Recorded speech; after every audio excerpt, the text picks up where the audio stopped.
ദൈവതിരുനാമത്തിന് മഹത്വമുണ്ടാവട്ടെ. Bible reading പ്രോഗ്രാമിൽ സംബന്ധിക്കുന്ന ഏവർക്കും കർത്തൃനാമത്തിൽ സ്നേഹവന്ദനം. അപ്പോസ്തല പ്രവൃത്തികളിൽ നിന്ന് നമ്മൾ ധ്യാനിച്ചുകൊണ്ടിരിക്കുന്ന ദിവസങ്ങളാണല്ലോ ഇത്.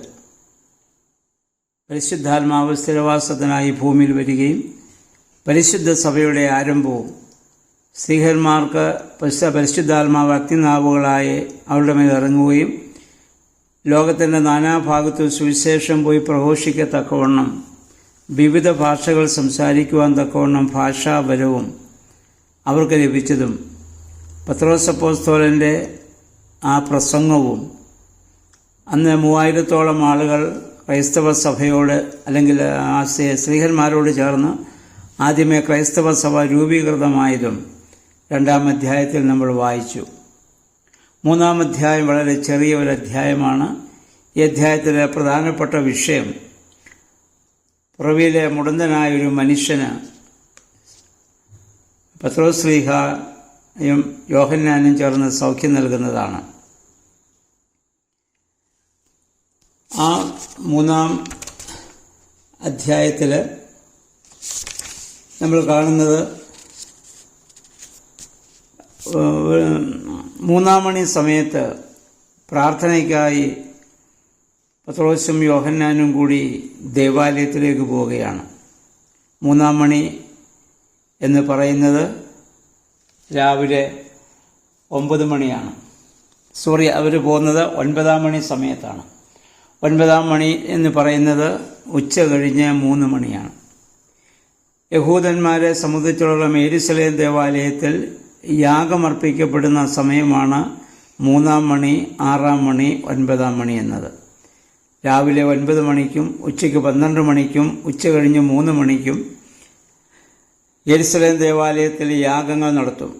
ആ സമയത്ത് ഭക്തന്മാരായ യഹൂദന്മാർ ഏത് സ്ഥലങ്ങളിലായിരിക്കുന്നുവോ അവിടെ അവർക്കുള്ള സിനഗോഗുകളിൽ അവർ പോയി പ്രാർത്ഥിക്കുക ആ പതിവാണ്. അങ്ങനെ 9-ാം മണി സമയത്ത്, അതായത് ഉച്ച കഴിഞ്ഞ് 3 മണി സമയത്ത് അവർ പ്രാർത്ഥിക്കുവാൻ വേണ്ടി അവിടെയുള്ള സിനഗോഗുകളിലേക്ക് അവർ പോവുകയാണ്.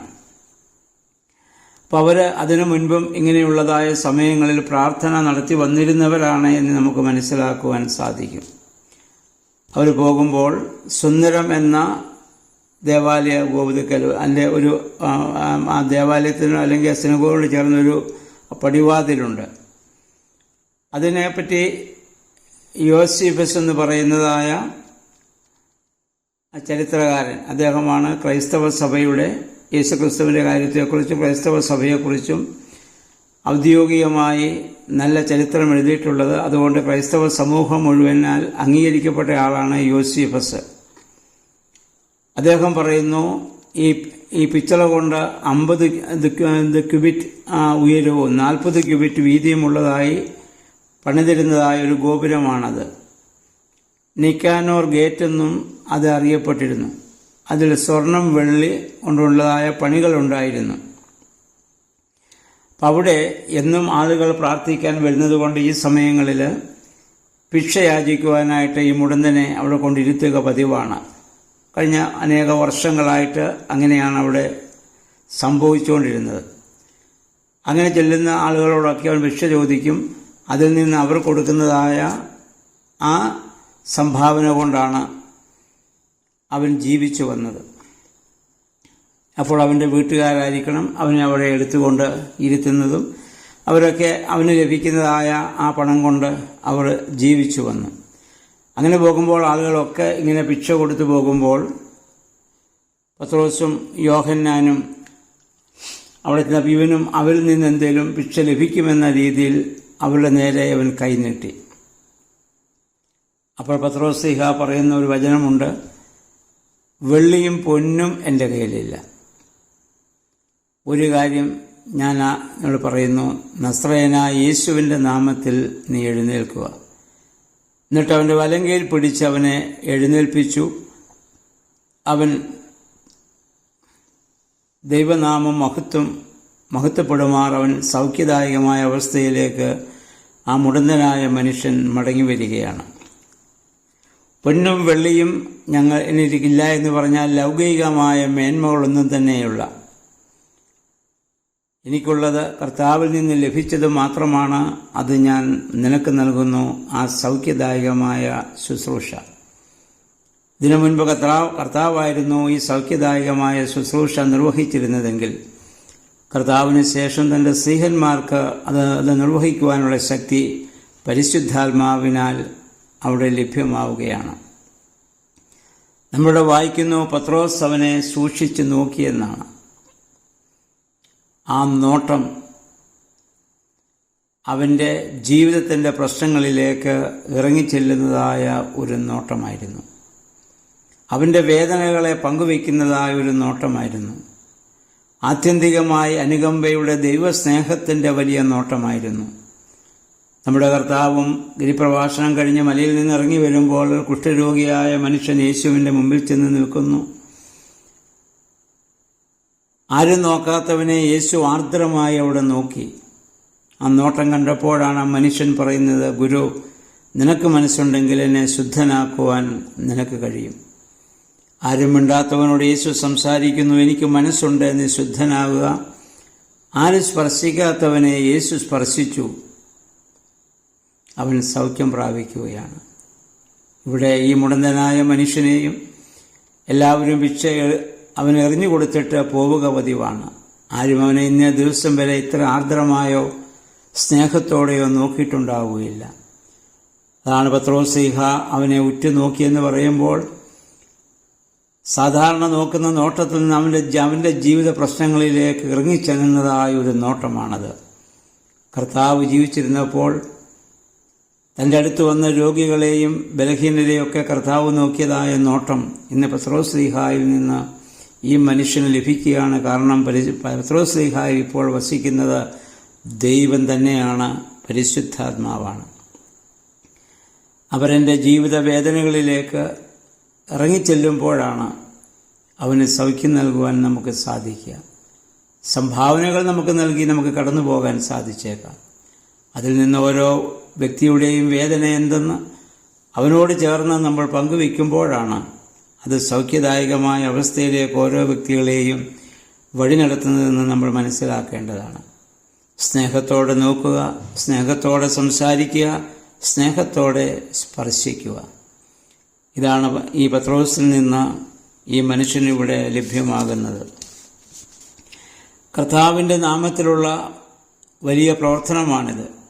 ഒരു ആദ്യത്തെ പരിശുദ്ധാത്മാവ് വന്നതിന് ശേഷം സ്ത്രീഹന്മാർ നടത്തിയ ആദ്യത്തെ സൗഖ്യദായകമായ ശുശ്രൂഷയാണിത്.